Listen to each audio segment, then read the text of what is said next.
Bab 888. Apakah kamu masih mau merampok? Suara ledakan terdengar.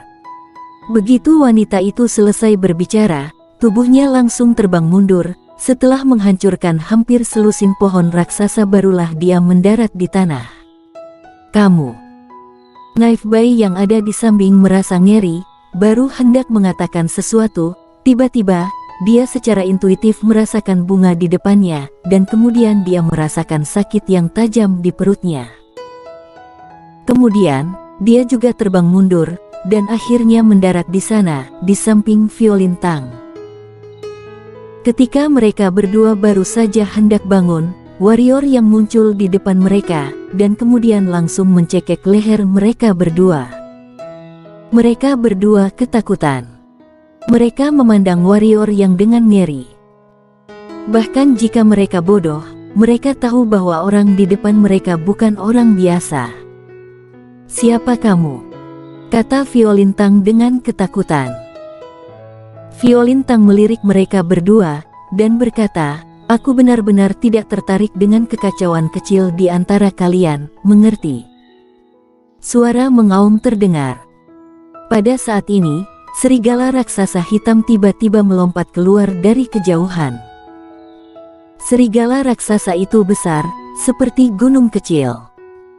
Ketika serigala raksasa melihat mereka bertiga, cahaya ganas tiba-tiba muncul di matanya.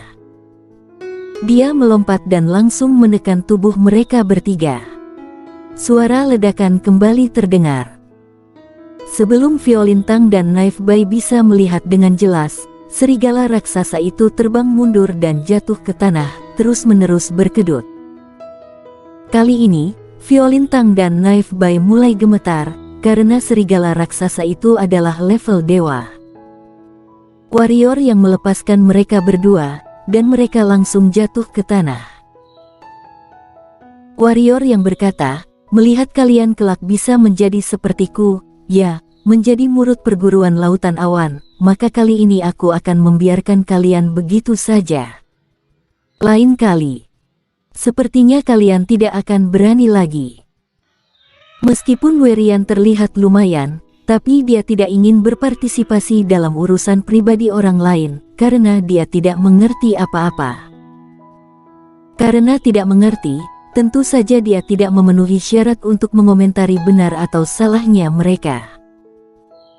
Terlebih lagi, bahkan jika dia mengerti, dia tidak ingin berpartisipasi dalam hubungan yang berantakan ini. "Siapa kamu?" tanya Violin Tang. Kali ini, suaranya tidak agresif, tetapi ada ketakutan yang mendalam. "Apakah kamu benar-benar ingin tahu?" Warrior yang melirik Violin Tang dengan santai. Mendengar ini, Violin Tang sepertinya memikirkan sesuatu. Dia gemetar, dan dengan cepat berkata, "Aku tidak ingin tahu, aku tidak ingin tahu." Warrior yang tertegun sejenak, dan kemudian dia senang. Wanita ini sepertinya takut dibunuh oleh dirinya. Warrior yang hendak mengatakan sesuatu, tiba-tiba, dia menoleh dan melihat ke arah yang tidak begitu jauh dari sana, dan berkata, "Keluarlah." Suara itu jatuh, dan seorang pria yang mengenakan jubah dengan rumput liar di mulutnya muncul di hadapan mereka bertiga.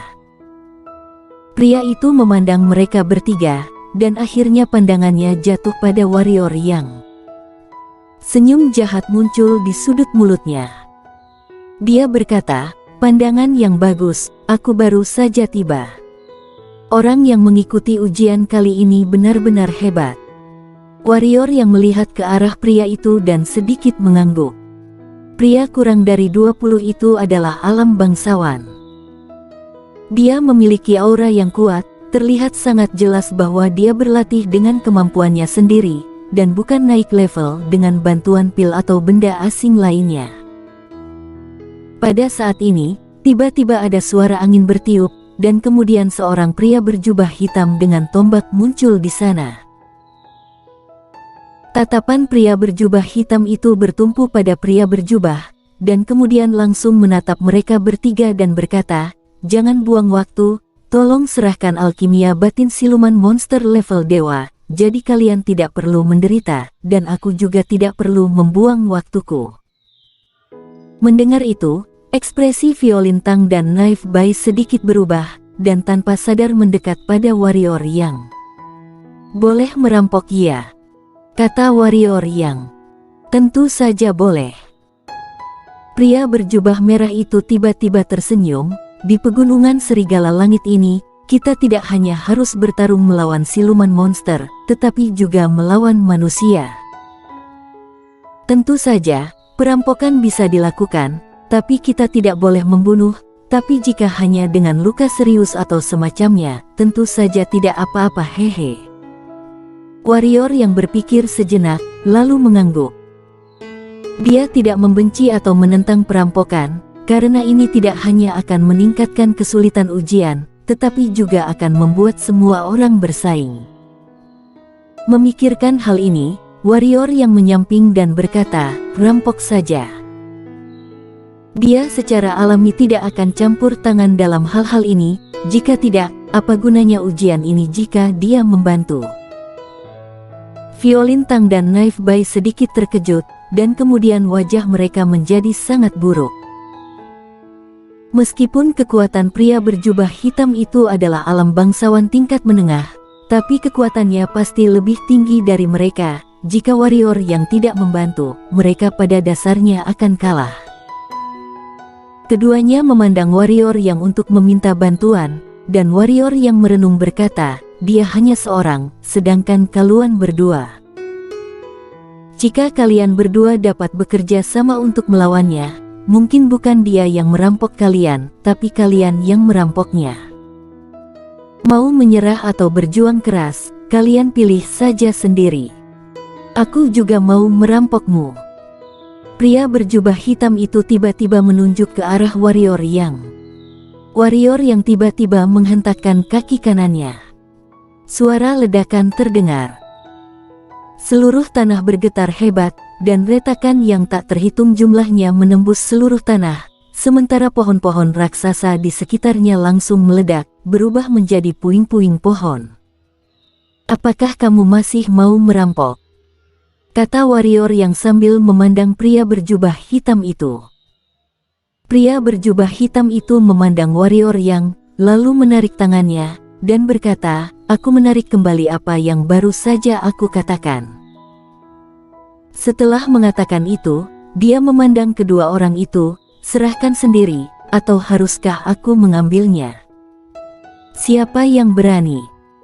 Pada saat ini, raungan tiba-tiba terdengar, dan kemudian Werian dan Moenachu muncul di sana.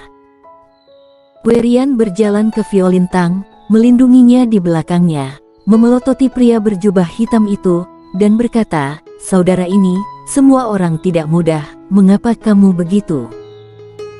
Jika kamu memiliki kemampuan, kamu bisa merampok punyaku."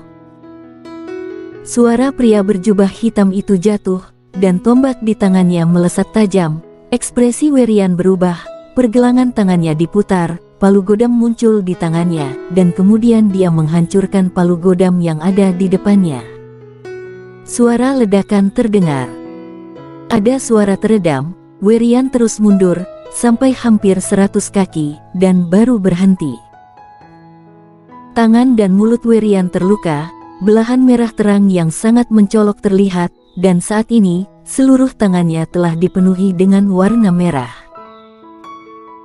Tetapi dengan cepat, Werian bergerak lagi dan berdiri di depan Violin Tang. Werian menggunakan tangan kiri untuk memegang palu, dan berkata dengan suara yang dalam, "Violin, pergilah bersama dengan kakak sepupumu dan Moenachu." Mendengar ini, Knife Bai mengangguk cepat, dan berkata, "Saudaraku, jangan khawatir, aku akan menjaga mereka." Setelah itu, dia berbalik dan pergi, tetapi setelah 2 langkah, dia menemukan bahwa Violin Tang dan Moenachu tidak bergerak sama sekali. "Ayo pergi," Knife Bai berkata dengan keras kepada kedua wanita itu. "Kenapa kamu begitu bodoh?"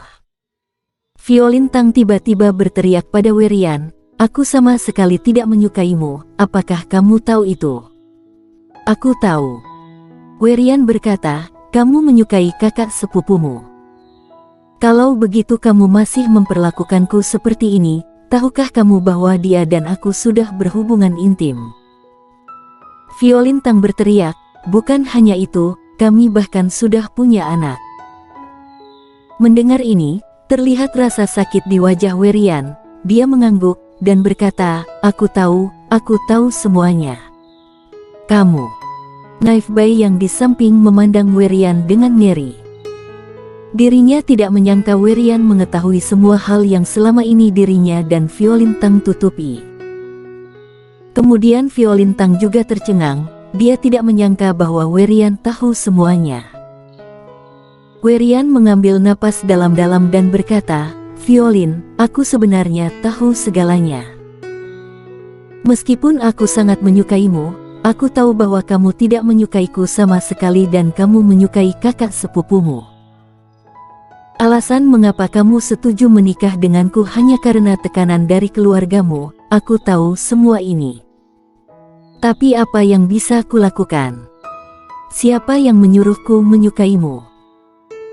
Berbicara tentang ini, Werian menarik napas dalam-dalam lagi, lalu berbalik untuk melihat Violintang, dan berkata, kali ini aku keluar, aku sudah mengambil inisiatif untuk meninggalkan keluarga. Dengan kata lain, aku bukan lagi anggota keluarga Men. Aku bukan dari keluarga Men lagi, dengan begitu pernikahan kita secara alami akan dibatalkan. Jadi, kamu bebas sekarang. Bebas. Violintang bergumam seperti kehilangan jiwanya, dan Knife Bai yang ada di sampingnya dengan cepat membantunya. Werian tersenyum, dan berkata, kamu bebas sekarang. Saat dia berkata, dia menatap Moenachu dengan mata yang lembut dan meminta maaf, lalu berkata, Moenachu, maaf, selama ini aku hanya menyukai violin, dan mengabaikan keberadaanmu, beri aku kesempatan untuk menebus ini. Mendengar ini, air mata langsung mengalir di mata Moenachu. Violin, kita akhirnya bisa bersama dengan bebas. Knife Bai memeluk Violintang dengan erat dan berkata dengan penuh semangat. Namun, dia tidak menyadari bahwa tatapan Violintang terus tertuju pada Werian dan Moenachu yang telah saling berpelukan. Untuk waktu yang lama, dia menarik pandangannya, dan kemudian memeluk Knife Bai. Pria ini adalah sandaran terakhirnya. Kalian bisa bersama. Hehehe, belum tentu. Pada saat ini, sebuah suara tiba-tiba terdengar, dan kemudian seorang pria berjubah muncul di hadapan semua orang. Pria itu benar-benar tampan, wajahnya putih, bibirnya merah dan giginya putih, pria yang hadir jika dibandingkan dengannya. Benar-benar tidak ada bandingannya. Pria yang membuat wanita malu saat melihatnya. Yuran. Melihat pria ini, Knife Bai berseru. Yuran ini berasal dari tempat yang sama dengan mereka, tetapi dia adalah kekuatan peringkat emas, sedangkan mereka adalah kekuatan peringkat perak. Kedua belah pihak tidak sebanding sama sekali. Warrior yang melirik pria itu, akhirnya melirik ke dada pria itu, lalu menarik pandangannya.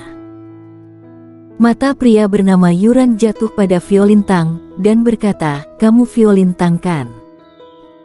Kamu mungkin tidak tahu, ayahmu telah menjodohkanmu denganku. Tentu saja, aku tidak tertarik dengan barang yang sudah dipakai orang, tapi, keluarga Tangmu sangat berani menikahi keluarga Lengku dengan seorang wanita yang telah memiliki hubungan dengan orang lain dan sedang hamil dengan pria lain. Sungguh berani sekali. Mendengar ini, wajah Knife Bai dan Violintang langsung memucat. Yuran mencibir dan berkata, mulai sekarang, mungkin tidak ada keluarga Tang dan Bai di dunia ini. Terutama keluarga Bai pasti akan menghilang. Jika tidak, mereka yang tidak tahu menganggap Yuran telah dikhianati oleh Knife Bai. Knife Bai gemetar, lalu berlutut pada Yuran dan berkata, Saudara Leng, mohon kemurahan hatimu, mohon. Mohon kemurahan hatiku. Yuran berkata, bukan tidak boleh. Kemudian, dia menunjuk ke Violintang, dan berkata, sebagai seorang wanita, dia sangat tidak bermartabat, berhubungan intim dengan pria, dan hamil, benar-benar memalukan. Aku tidak ingin membunuhmu karena aku takut mengotori tanganku. Knife Bay, jangan bilang aku tidak memberimu kesempatan, bunuh wanita ini, dan masalah ini sampai di sini. Knife Bay terlihat sangat buruk, dan berkata, Saudara Leng, bisakah kamu? Jangan tawar-menawar denganku. Yuran berkata dengan dingin, jika kamu tidak melakukannya, maka tunggu saja keluarga Baimu pasti akan musnah. Knife Bay bergetar. Untuk waktu yang lama, dia menatap Violintang, dan Violintang juga menatapnya. Di matanya, ada kelembutan dan kesedihan. Tuan Bai, kita tidak bisa hidup bersama, tapi setidaknya bisa mati bersama. Mata Knife Bay terus bergerak. Untuk waktu yang lama, belati muncul di tangannya, dan kemudian langsung menyekanya ke leher Violintang, dan berkata dengan kejam, Jalang, kamu mati saja sendiri. Bersambung.